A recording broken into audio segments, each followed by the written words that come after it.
అన్న yellow media మనం first నుంచి చూసినట్లయితే ఏ చిన్న విషయానికన్నా వాళ్ళు దుష్ప్రచారం చేయడం వాళ్ళకి అలవాటు. యాక్చువల్ ప్రాసెస్ జరిగింది ఏమంటే సిట్ అధికారులు రావడం జరిగింది. వాళ్ళకి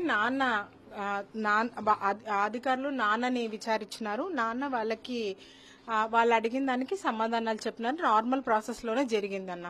ఇంకా వేరే భయపడాల్సిన ఇబ్బంది పడాల్సిన అవసరం ఏమీ లేదు. మేము సహకరించినాము సిట్ అధికారులకి.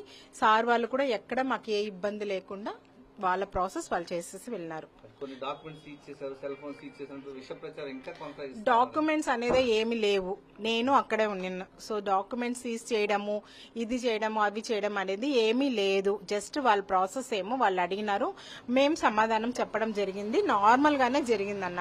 వాళ్ళకి మేము అన్ని విధాలా సహకరించినాము అంతే. సీజ్ చేసింది ఇట్లా దయచేసి మీడియా వాళ్ళకి నేనేం చెప్పడం అంటే, విషయం తెలుసుకొని మీరు మాట్లాడండి, విష ప్రచారాలు చెయ్యొద్దండి.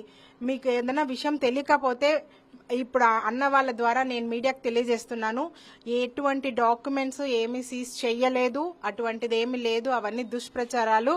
నాన్నని వాళ్ళు నార్మల్ గా ప్రాసెస్ ప్రకారం నాన్నని విచారించినారు. నాన్న మేము అందరం సహకరించినాము.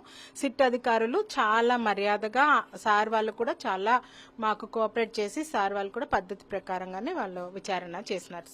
జిల్లాలో ఉన్నటువంటి మీ అభిమానులకు కానీ నియోజకవర్గంలో మీ ప్రజలను కానీ భయభ్రాంతికి గురి చేయాలన్నటువంటి తప్పుడు ఆలోచనతో ఎల్లో ఫ్రైడే చేస్తా ఉంది. మీ నియోజకవర్గ ప్రజలకు ఏమని విజ్ఞప్తి చేస్తారు? అదే అన్న, వాళ్ళు ఫస్ట్ నుంచి చూసినట్లయితే మనము నేను డే 1 నుంచి కూడా ఇదే చెప్తున్నాను. ఎక్కడ అన్యాయం అని అడిగితే అక్కడ కేసులు ఫైల్ చేయడము, వాళ్ళపైన తప్పుడు ప్రచారాలు చేయడము, అది వాళ్ళకి ఫస్ట్ నుంచి కామన్ అయిపోయింది. ఈ రోజు సిట్ అధికారులు వాళ్ళ యొక్క విధి నిర్వహణ కోసము మా ఇంటికి రావడం జరిగింది. వాళ్ళకి డ్యూటీ వాళ్ళు చేస్తున్నారు. దాని గురించి మనం అసలు ఇంత టెన్షన్ పడాల్సిన అవసరమే లేదు.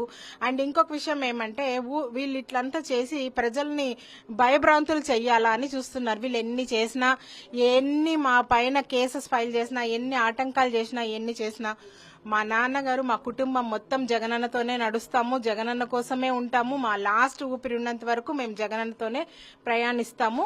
అదే విధంగా మా నియోజకవర్గ అన్నదమ్ములందరూ ఈ రోజు వచ్చినారు.